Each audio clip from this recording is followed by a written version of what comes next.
Yes, hello, welcome everybody, it's Chris here from the Ministry of Dice. Welcome to this video today. We are once again going to be taking a look at the game of Dice Masters through the lens of its source material. We're going to look at the concept of Marvel What If, Dice Masters style.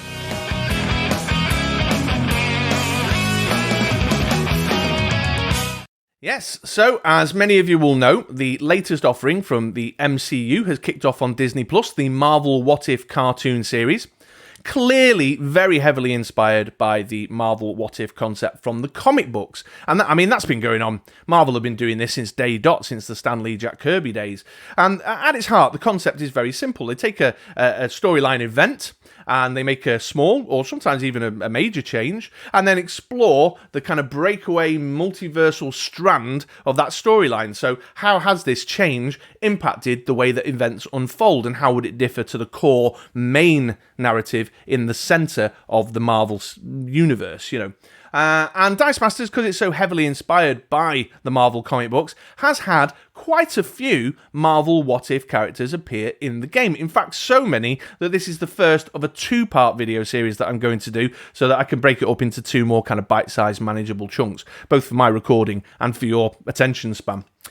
So I've gathered up a bundle of the cards. I'm going to take a look at these, talk a little bit about them from the comic book angle, the source material. How did the storyline unfold differently, and what is this particular What If card in Dice Masters memorialising? Let's jump over to the close-up cam and take a closer look, shall we? Okay then, so I've got my close-up cam all set and ready to go. I've got my space down here for any images that I want to flash up on screen and such like. Don't forget about the little social media stuff. Make sure you're following us on Facebook and Twitter and what have you. And if you like what I'm doing, by the way, guys, if you like taking a look at Dice Masters through the lens of the comic book source material, then please do take a moment to give me a quick thumbs up like so that I know that these videos are landing well and you appreciate them, because I'll continue to make them if you enjoy them. And that's the best way to tell me that that's something you're enjoying. It's only just a second view, but it means an awful lot to me, and it also helps guide the kind of video content that I'm making. So anyway, let's talk about the cards. And before I go any further, I've got to give a massive thank you to @NewDiceMasters on Twitter. A Dice Masters fan who I correspond with quite regularly over Twitter. They do these great custom playmat designs and custom card designs and stuff. Really love exploring the comic book lore. And their encyclopedic knowledge of Marvel Comics is far in excess of my own. And honestly, I think I know my comics pretty well. And so they've helped me out track down some of the more obscure titles that some of these characters have appeared in, so that I could go away and pick them up and read them before making this video. So a huge thank you to @NewDiceMasters, and folks, make sure you go and give them a follow and check out those playmat designs. Okay, let's get into the cards then, and the first one we're going to take a look at today is Phoenix Storm from the Ashes. So she is 4-cost, X-Men affiliated character, and she reads, when fielded, draw a die from your bag. Deal damage equal to that die's purchase cost to your opponent and all opposing character dice. Then return to your bag. Super fun, janky game text. One that you could have definitely build teams around, have a play around with. Takes a bit of work, but I've definitely given it a go. But this character first appeared in Marvel What If Volume 2, Issue 79.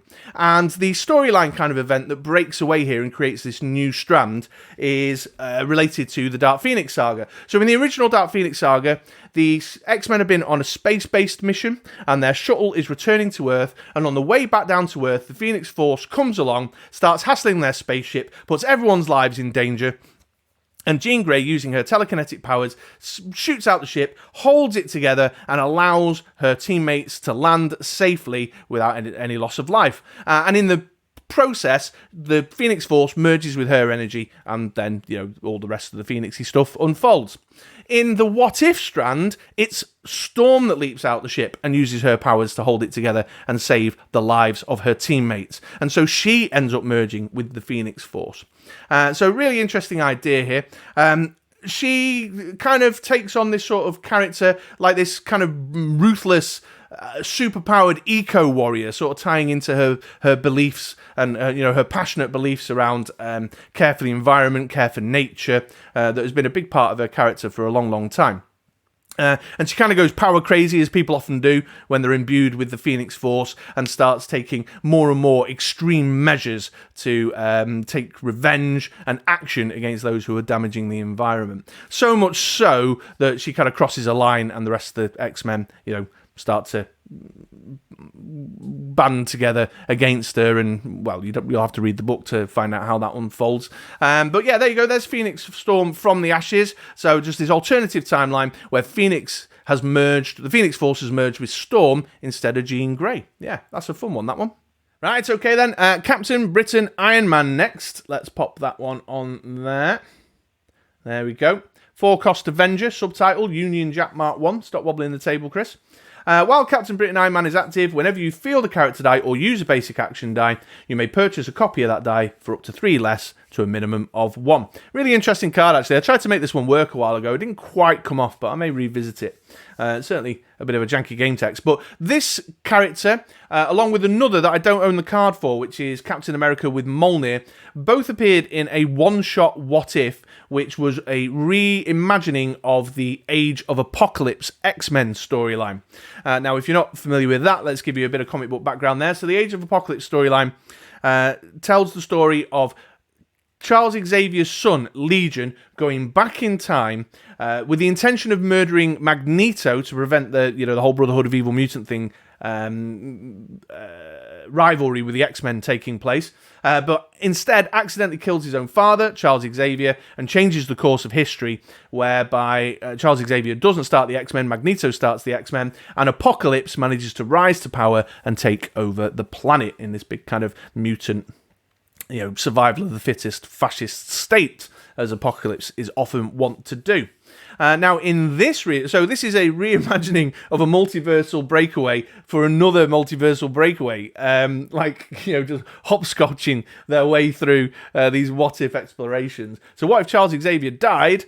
Well, you get the Age of Apocalypse.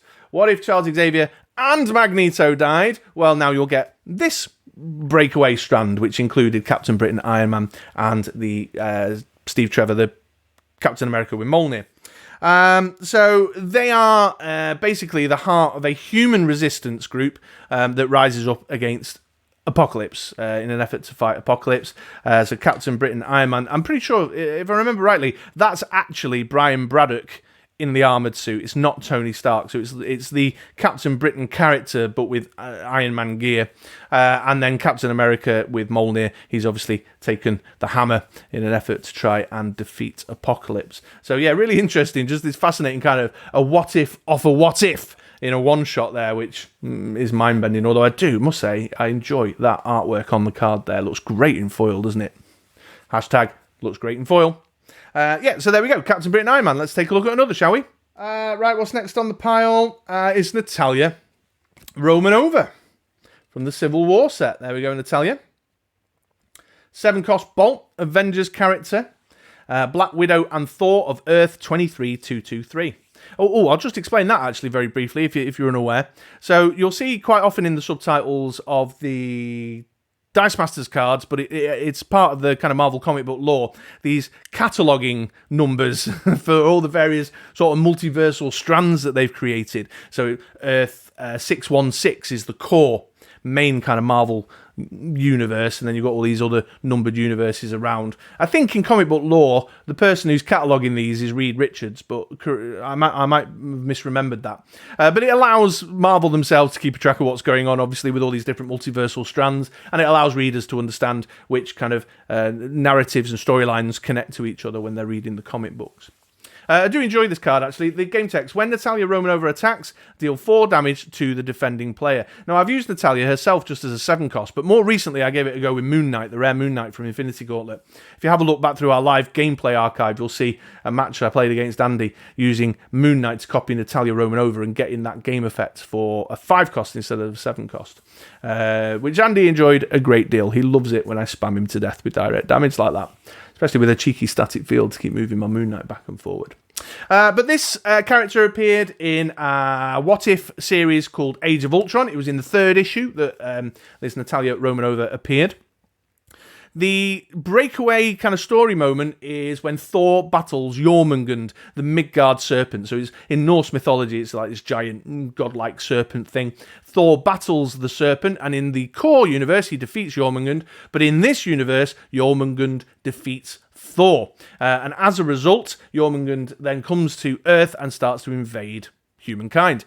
A band of superheroes gathers together in an effort to try and defeat Jormungand. They get just, chomped up by the massive serpent themselves, and so a small human resistance force, including Black Widow, then starts to fight back. And through the course of the battle, with frost giants and serpents and all sorts of weird Norse mythology kind of characters, Black Widow, Natasha Romanova, gets her hands on Thor's hammer and takes over the mantle of Thor, Goddess of Thunder. So I'll let you read the book to know how that all pans out, but yeah, that's what's going on there.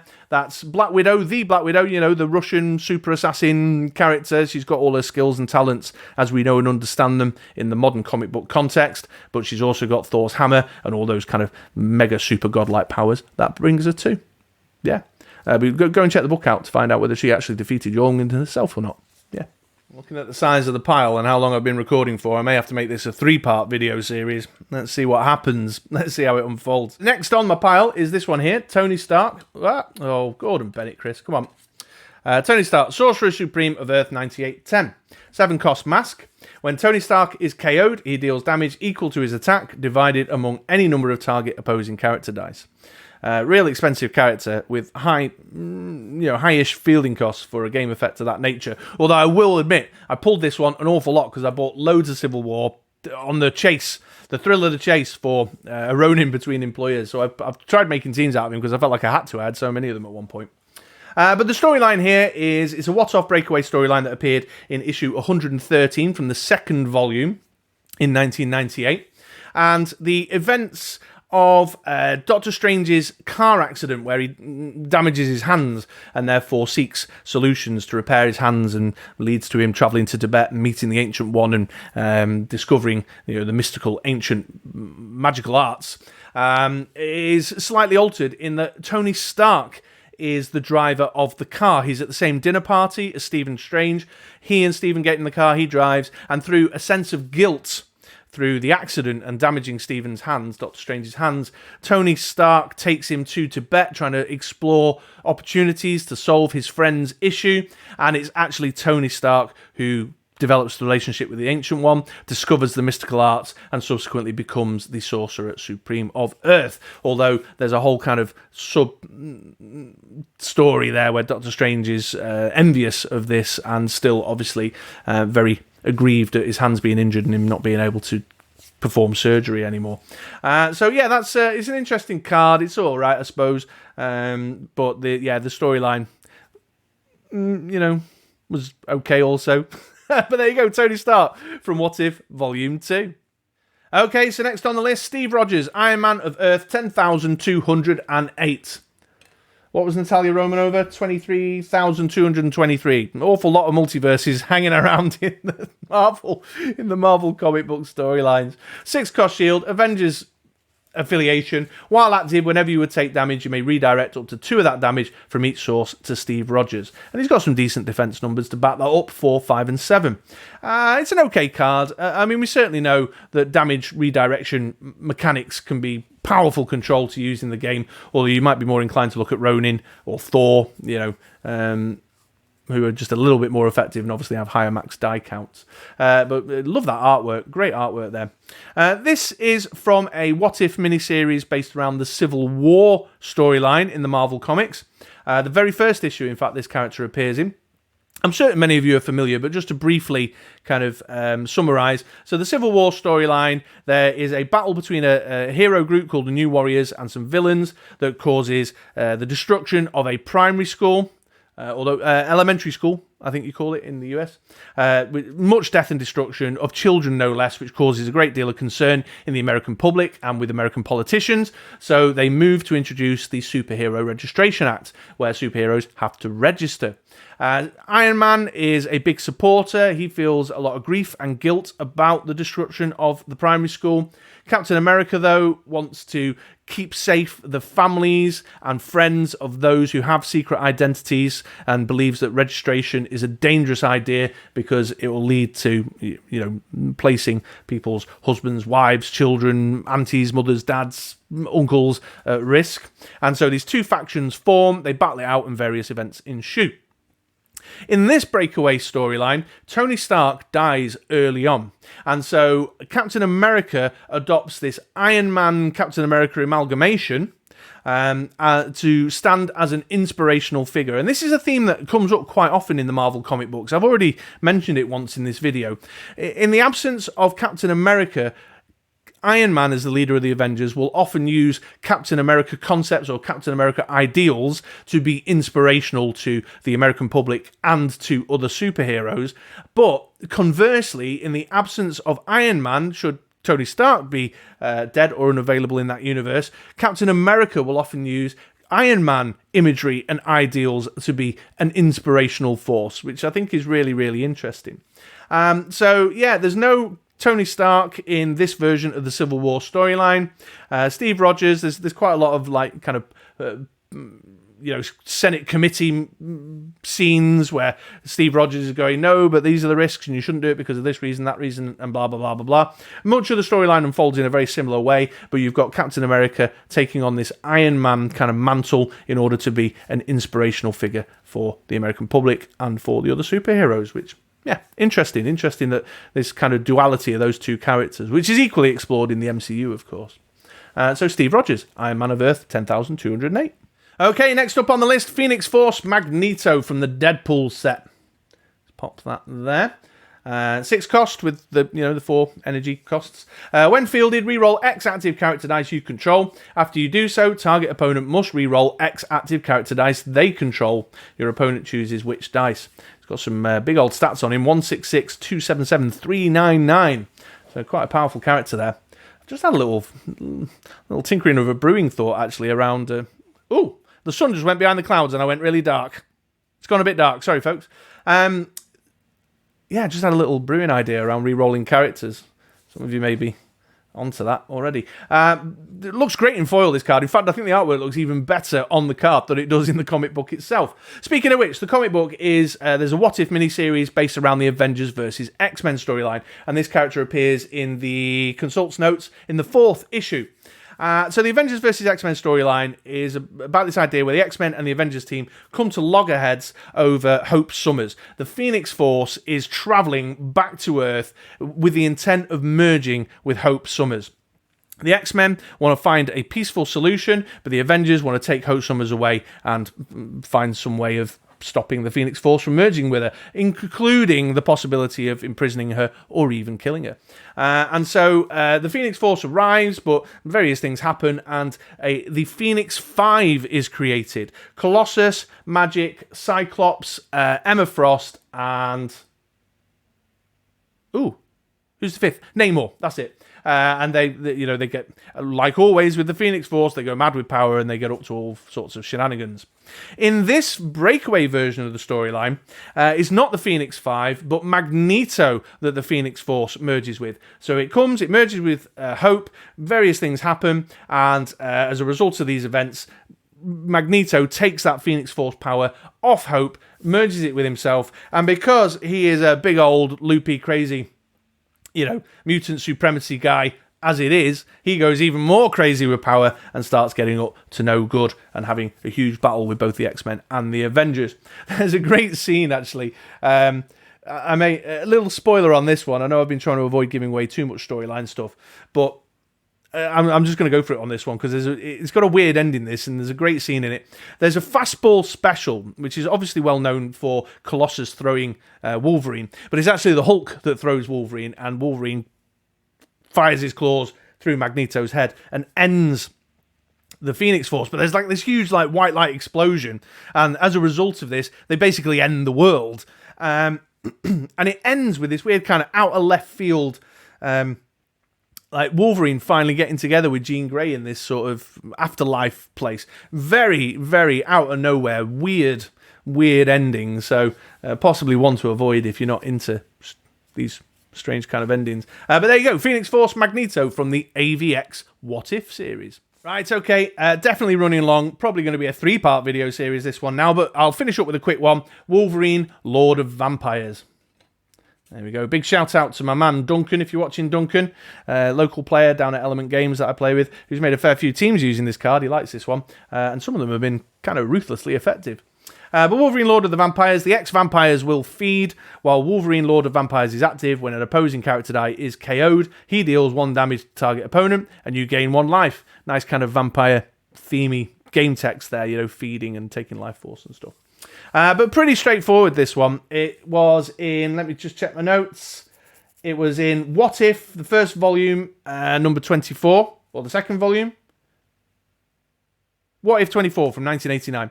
And the storyline is pretty straightforward. In a battle with Count Dracula, who is the Lord of Vampires, Dracula bites Wolverine, turns him into a vampire.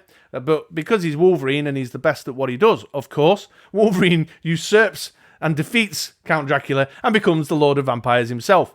Subsequently then goes around biting and turning all his mutant X-Men buddies into vampires and creates this really nasty team of X-Vampires who are a menace and go around causing lots of trouble. So, yeah, really interesting storyline. Doctor Strange and the Punisher are rolled into the storyline quite heavily. At one point, I thought this might have been the What If where the Punisher Sorcerer Supreme appears, which is another card that I'll talk about in the next video. But I don't think it is. I'm not sure. The Punisher does use lots of Doctor Strange's mystical artifacts, but there's another appearance later on, which I think is the one that the card is based on. But I'm still doing a bit of research and investigation on that one. But yeah, pretty straightforward one to finish up. Wolverine becomes a vampire, and because he's Wolverine and he's badass, takes over and becomes the Lord of Vampires.